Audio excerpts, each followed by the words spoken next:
Okay, picture this. You just got your Cannes tickets. Maybe you're bringing a loved one, maybe you're bringing your parents, a friend, maybe you're greedy and said, F you, I'm not bringing anyone at all. Who cares? You're excited because you've heard rumors that either Dune or The Eternals are going to have a surprise premiere at the festival. Fast forward to June 7th, 2021, you're booking your hotel room, the hype is building, and that's when you learn that the surprise premiere is going to be... oh God.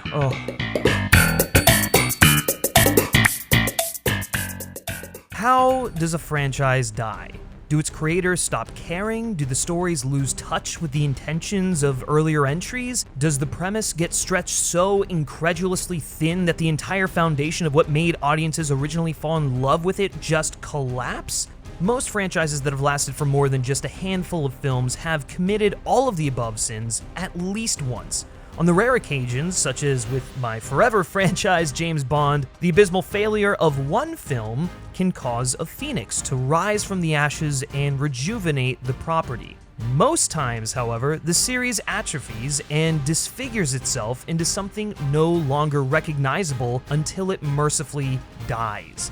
This is absolutely the case with the Fast and Furious franchise. What began as a set of flawed but enjoyable movies about street racing thieves at first found a way to morph into high-octane action thrillers that, while feeling somewhat derivative of Mission Impossible, took the things that made the franchise work best, continued to develop the bond between the characters we already knew, and turned both elements up to 11 with entries like Fast 5 and Furious 7 standing out as series highlights.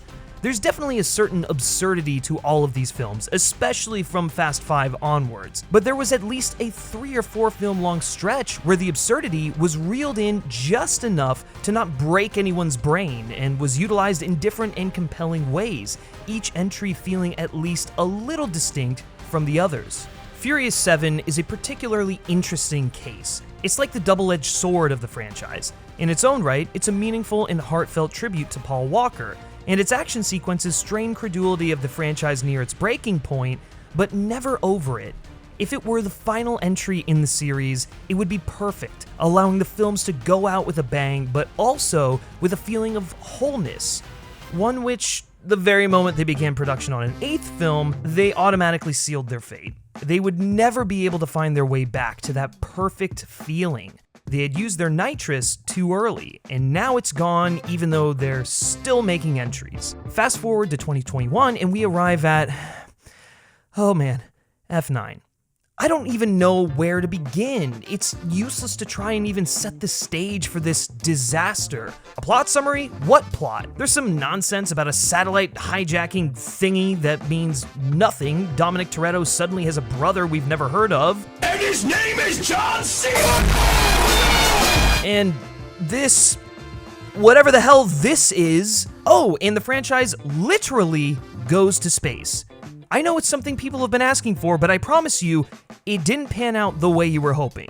The absurdity of the previous entries, it's not just turned up higher than any previous entry, it doesn't just stretch the breaking point of the franchise to its limit, it goes way past the breaking point to where I wonder if the space-time continuum is genuinely okay. Even before this film, the franchise had begun to commit several troubling sins. Its theme of family grew into something akin to self-parody. The franchise resurrected characters for the umpteenth time too many, and it took what used to be exciting and innovative action and in making it more ridiculous, also made it more dull. F9 went the extra step of turning its action into an overblown and incoherent nightmare. F9 isn't just the worst movie in this series by thousands of quarter miles. F9 looks to have outright killed the Fast and Furious franchise.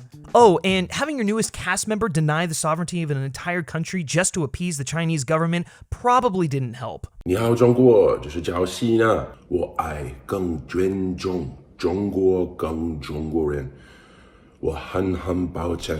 Let's get something important out of the way. I'm not going to spoil F9 because I can't spoil F9.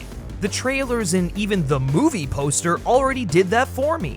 It's like the people who made F9 don't care about the experience of their audience members. And if they don't care about their own film, why the hell should we?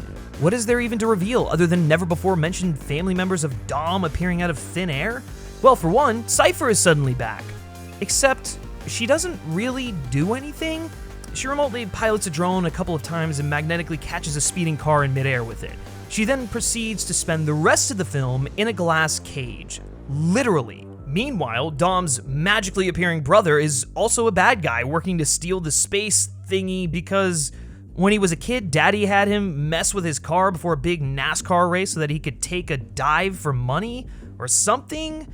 I mean, look, it's just another cliche of Daddy Toretto dying in a fiery car crash that only happens at NASCAR in the movies 10 seconds after he gives young Dom a life speech. But let's not get away from the topic of family. So Dom craves a family and fights so hard for the surrogate family he's built because it was taken away from him when he was young. I mean, okay, fair enough, but we pretty much knew that already from the previous 7 films that Dominic Toretto appears in. Anyway, he and Letty finally settle down with Dom's son and have a wholesome oh, you thought I was going somewhere with that, didn't you? Gotcha!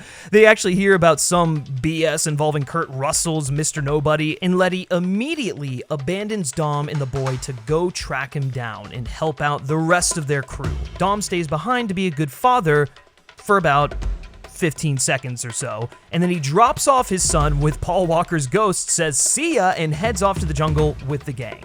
The movie doesn't even try to establish stakes for Dom. It just has him go on the mission because, you know, Daddy Vin needs his paycheck. I'm turned up.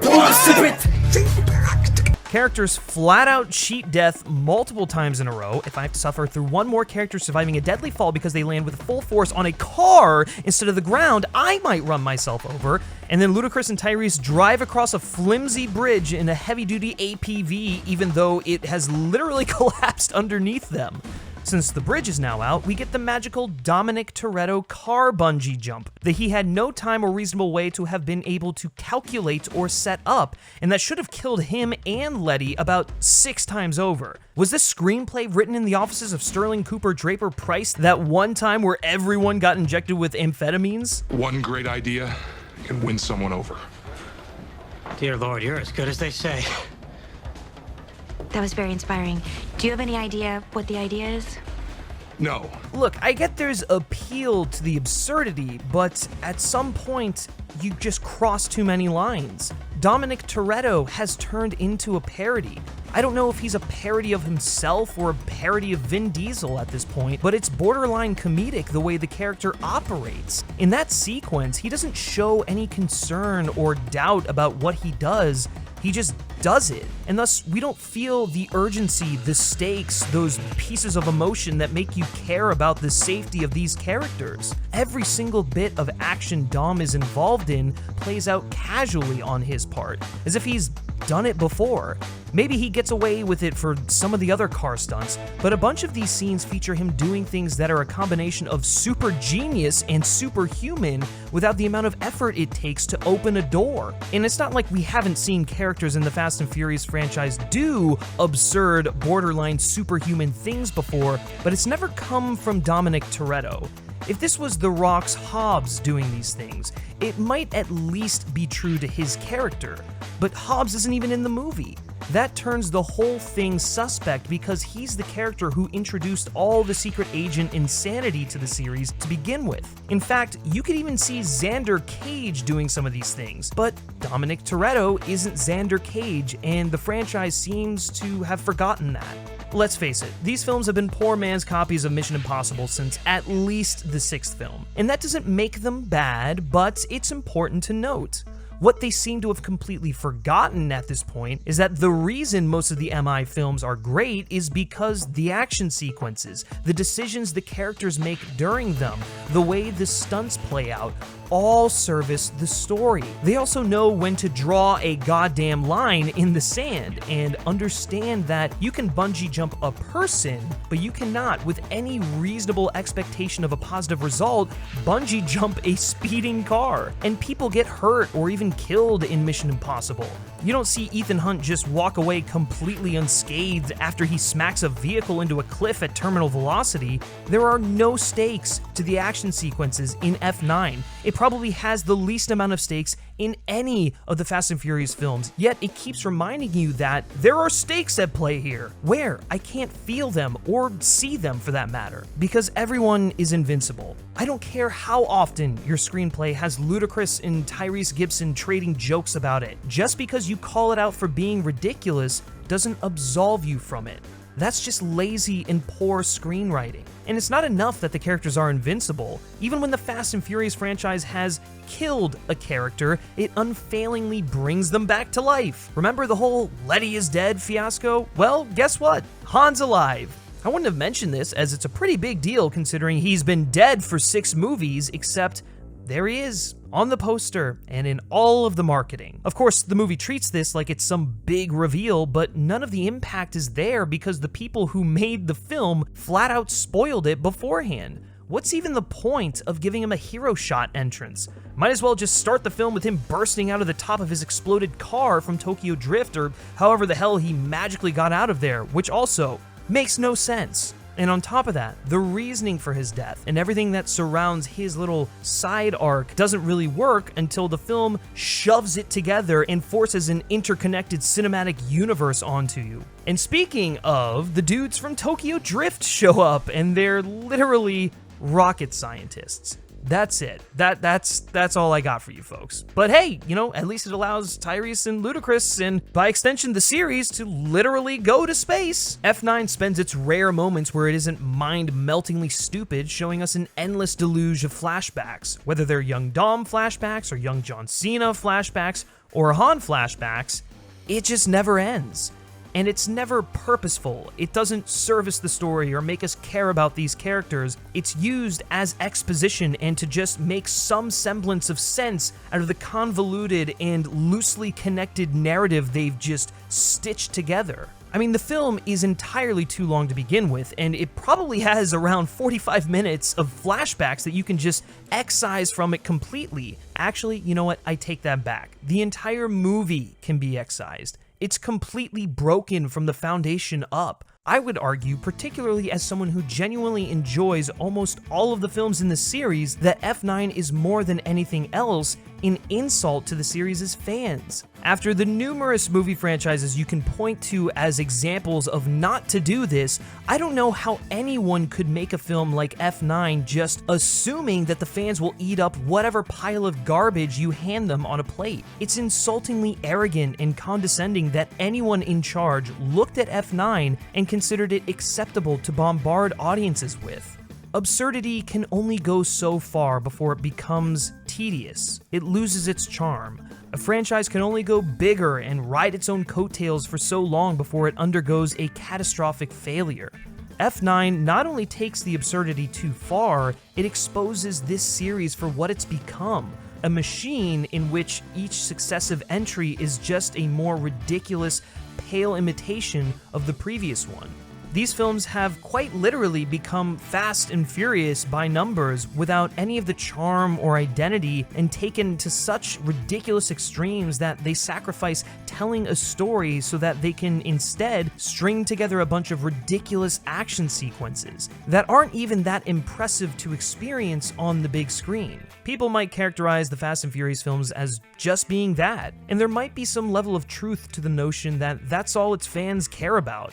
But no one wants to be condescended to the way F9 condescends to us. The franchise is officially on cruise control, and nothing is more frustrating or infuriating than that kind of laziness. The unfortunate thing is, in all likelihood, F9 is going to do great. It's going to rake in a bunch of money at the box office, and it's going to ride off of the goodwill most people have with the series. However, if anything is just in this world, when the upcoming 10th entry rolls around, the ensuing drop-off from how the series has absolutely decimated itself will hopefully ensure that we never have to suffer through an 11th movie.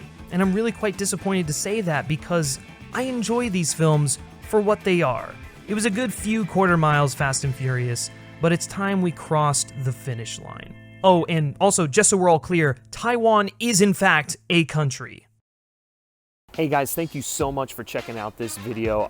As you can see, in a little bit of a different set at the moment, and that has to do with the fact that my internet is completely down and I needed to shoot an outro for this video. But be sure to let me know down in the comment section what you thought about F9. I really don't have much else to say other than I'm very sad that it's going to continue on after this film. The Fast and Furious franchise really should be dead at this point, but alas, Vin Diesel wants to give it a proper conclusion because that didn't exist 2 films ago.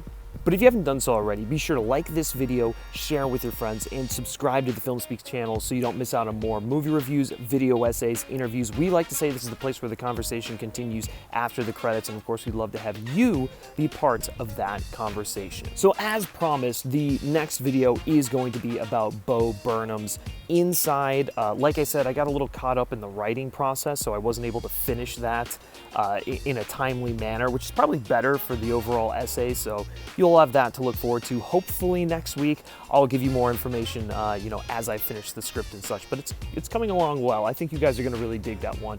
But until then, if you like me specifically and you like what I have to say, you can give me a follow on Twitter at @GriffSchiller. All right, hopefully this is the last time I ever have to shoot one of these things outside like this, but thank you for bearing with me and sticking through all this stuff, and I'll catch you in the next video. Take care.